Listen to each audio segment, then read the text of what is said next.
BC బిడ్డల ఆత్మగౌరవం JSP, BC రాజ్యం కోసం పుట్టిన జేఎస్పీ.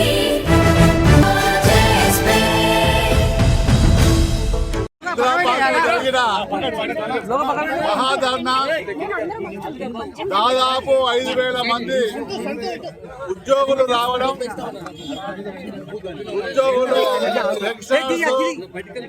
గెస్టెడ్ అధికారులు ఉపాధ్యాయులు ఎన్ని పనులున్నా మేము కూడా ఆఫీసులో డిస్టర్బ్ కాకుండా అందులో 50% రావాలి, 50% అక్కడ ఉండమని చెప్పిన సందర్భంలో 5,000 రావడం, 33 జిల్లాల్లో బ్రహ్మాండంగా సక్సెస్ కావడం. మా నిరసనని ప్రభుత్వానికి, మన ముఖ్యమంత్రి గారికి తెలియాలని. ఎందుకంటే ప్రభుత్వంలో మేము భాగమే, మా బాధలు వినేది ముఖ్యమంత్రి గారు, డిప్యూటీ సీఎం గారు. కానీ ఆ రోజు కూర్చుండబెట్టి మేము చెప్పిన డిమాండ్లను కూడా వాళ్ళు నెరవేరుస్తామని చెప్పి ఇప్పటికీ దాదాపు 6-7 నెలలు అవుతున్నా కొన్ని సమస్యలు పరిష్కారమైనవి, కొన్ని సమస్యలు పరిష్కారం కాలేదు. కనీసం మాట్లాడే నాదుడు లేడు. ఎక్కడైనా ఒక మంత్రికి ఒక సమాధానం ఒక విన్నవించుకుందామంటే కనీసం ఉద్యోగ సంఘాలు కనీసం పిలిచి మాట్లాడాలని కొందరు కావాలని చేసే సందర్భాన్ని ఇలా గుర్తు చేస్తున్నాం. ఇలా మేము చెప్తున్నాం, ఇక యావత్ ఉద్యోగులు ఉన్నారు. తెలంగాణను కొట్లాడి సాధించిన ఈ తెలంగాణ అప్పుడు ఉద్యోగులే కొట్లాడి సాధించింది. ఇలా సాధించిన తెలంగాణలో మీరందరూ మంత్రులుగా, ఎమ్మెల్యేలుగా చాలా మంది ఇలా అయిన సందర్భాన్ని గుర్తు చేస్తున్నాం. ఇలా వచ్చిన తెలంగాణలో మా ఉద్యోగుల పరిస్థితి ఎలా ఉన్నది అంటే, గతంలో అయితే ఫస్ట్ రోజే జీతం వచ్చేది. మేము పెట్టుకుంటే ఏదైనా బిల్లు పెట్టుకుంటే తెల్లారి వచ్చిన తర్వాత ఆ పరిస్థితి మాయమైపోయింది. పెండింగ్ బిల్లులని, పెండింగ్ల పేర్ల సంవత్సరాల పెండింగ్. మా పైసలు మాకు ఇచ్చే పరిస్థితే లేదు. ఏమన్నా అంటే ఇలా ఉద్యోగుల జీతభత్యాలు బాగున్నాయంటారు. మేము కోరుతున్నాం, మాదల్లో 2%, 5% మంచిగా ఉండొచ్చు. ఎందుకంటే వాళ్ళకి ఆస్తులు ఉండి తాత ముత్తాత భూములు ఉన్నారు. 90% ఇలా ఉద్యోగులు దీనస్థితిలో ఉన్నారు. మా ఉద్యోగులు హైదరాబాద్లో ఇంత కష్టపడ్డ గెస్టెడ్ అధికారికి కనీసం ఉండడానికి ఇల్లు లేని పరిస్థితిలో ఉన్నది. మీరు వీకర్ సెక్షన్కు ఇల్లు కట్టిస్తా అని చెప్పారు. అంతకన్నా వీక్ ఉన్న వాళ్ళు మా ఉద్యోగులు ఉన్నారు. మా అంగన్వాడీ ఆశా వర్కర్లు, సాక్షరతాబాద్ పనిచేసే వాళ్ళు, అవుట్ సోర్సింగ్ కాంట్రాక్ట్ ఉద్యోగులు వాళ్ళ విధంగా వాళ్ళ పరిస్థితి ఘోరమైన పరిస్థితి ఉంది.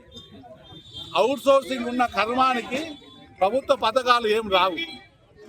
ఎవరికైనా తెల్ల కార్డు లేదు అంటే ప్రభుత్వంలో జీతం తీసుకున్నవానికి అవుట్ సోర్సింగ్ కాంట్రాక్ట్ ఉద్యోగికే లేదు. మొత్తం తెలంగాణ మొత్తం అందరికి వైట్ కార్డులు ఉన్నాయి. కానీ ఒక 13 లక్షల మంది మా ఉద్యోగులకే లేదు. అంటే ఎటువంటి పరిస్థితుల్లో మనం ఉన్నాం. మీరు ఫీల్ ఇచ్చుకుంటే మాకు సంబంధం లేదు, కానీ మా జీతభత్యాలు ఆపి మీరు ఫీల్ ఇచ్చే రైట్ మీకు లేదని మేము అలా ప్రభుత్వాలను కోరుతున్నాం.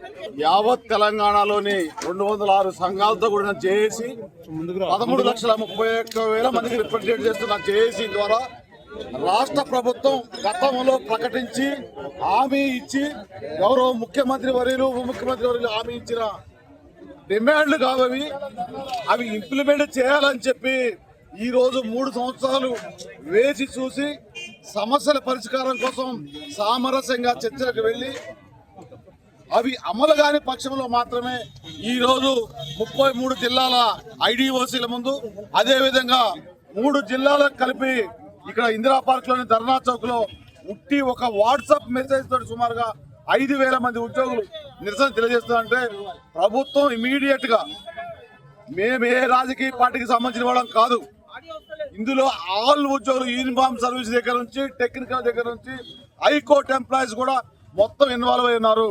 ప్రభుత్వం అంటే 90% మేమే. మా సమస్యలు మేము గొంతెమ్మ కోరికలు కావు.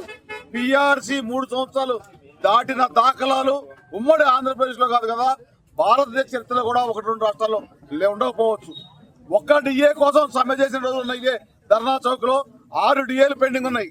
ఆర్థిక పరిస్థితి అర్థం చేసుకునే వేచి చూసాం. కానీ మా ప్రాథమిక సభ్యులు కిందున్న చిరు ఉద్యోగులు దీని ఇబ్బందులు పడలేక ఆర్థిక పరమైన కష్టాలతోటి పిఆర్సీ అయితే డిఏ అయితే 6 డిఏలు అయితే సుమారుగా 30,000 ఒక్క చిరు ఉద్యోగి పెరిగే అవకాశం ఉంది. మా పెన్షనర్ల బాధలు వర్ణాతీతం. పెండింగ్ బిల్స్ మేము పనిచేసిన కాలానికి జీతం అడుగుతున్నాం. మేము దాచుకున్న డబ్బులు మాకు మేము అడుగుతున్నాం. ఏ బ్యాంకులను నమ్మకుండా ఏ ప్రైవేట్ వాళ్ళని నమ్మకుండా మేము ప్రభుత్వం దగ్గర దాచుకున్న డబ్బులు అడుగుతున్నాం. అంతే తప్ప మా ఏ గొంతెమ్మ కోరికలు కావు. ఈహెచ్ఎస్ కూడా మేము ప్రభుత్వాన్ని అడగలేదు. 1.5 కాంట్రిబ్యూషన్ మేము ఇస్తున్నాం. ఏ రాష్ట్రంలో ఇది లేదు. అది కూడా ప్రభుత్వ అధికారులు ఇంప్లిమెంట్ చేయట్లేదు. గౌరవ ముఖ్యమంత్రి గారిని క్యాబినెట్ సబ్ కమిటీకి చైర్మన్ గా ఉండి ఉప ముఖ్యమంత్రిగా ఉన్న బట్టి విక్రమార్క గారిని, అదేవిధంగా ఈ ఎంప్లాయీస్ ట్రస్ట్ చైర్మన్ ఉన్న సిఎస్ గారిని, ఎంప్లాయీస్ వెల్ఫేర్ కోసం వచ్చిన ఆఫీసర్స్ కమిటీని కూడా మేము క్వశ్చన్ చేస్తున్నాం. ఇది ఈ రోజుతో ఆగేది కాదు. గతంలో చాలా సార్లు పిలిపించాం. మీరు మా సమస్య అర్థం చేసుకున్నారు. కొన్ని పరిష్కారమైనవి, కానీ మెయిన్ డిమాండ్లు ఈ పరిష్కారం కాలేదు. కాబట్టి సెప్టెంబర్ 1న పెన్షన్ దినం రాష్ట్ర వ్యాప్తంగా మారుమోగుతుంది. 10వ తారీఖున పూర్తి స్థాయిలో యావత్ తెలంగాణ ఉద్యోగులందరూ కూడా ఇక్కడికి హైదరాబాద్ తరలి వస్తారు. వన్స్ ఈ అసంతృప్తి వ్యతిరేకంగా మారిన పక్షంలో మీరు మళ్ళీ తృప్తి పరచడం సాధ్యం కాదు. ఆలోచించవలసిందిగా వాళ్ళని కోరుకుంటూ, అదేవిధంగా చలో హైదరాబాద్ తోటి ఈ కార్యాచరణ ఆగదు. రాజకీయ పార్టీలు విఫలమైనప్పుడే తెలంగాణ ఉద్యోగులుగా ముందుండి తెలంగాణ సాధించుకున్న చరిత్ర ట్రైన్డ్ అయిన ఎంప్లాయీస్ మేము. మాకు ఉద్యమాల తర్వాత కార్యాచరణ చేయాలి కూడా మాకు తెలుసు. కాబట్టి ఇవన్నీ ముఖ్యమంత్రి గారి దృష్టికి వెళ్ళియో క్యాబినెట్ కమిటీకి వెళ్ళియో తెలియదు. కానీ ఇప్పుడైనా తెలుసుకొని ఇమీడియట్ గా సమస్యల చర్చలకు పిలవాల్సిన అవసరం లేదు. మీరు ఇచ్చిన హామీలన్నీ అమలు చేయండి. ఒక్క పెండింగ్ బిల్స్ మాత్రమే 1000 కోట్ల నుంచి 2000 కోట్లు పెంచబడుతున్నాం. అది కూడా ఇంకా 10,000 కోట్లు పెండింగ్ ఉన్నాయి. మీరు పెంచినా మళ్ళీ ఇతర వాళ్ళతో కలుపుకుంటే మార్చి 2027 వరకు కూడా అవి తీరవు. కాబట్టి ఇవన్నీ మా పక్షాన్ని అడగట్లేదు. మళ్ళీ మీరు ప్రభుత్వంలో రావాలన్నా, ఎమ్మెల్సీలు గెలవాలన్నా ఇవన్నీ కూడా కింది స్థాయిలో ఉన్న ప్రాథమిక సభలు గమనిస్తారని మీ ద్వారా తెలియజేసుకుంటాం.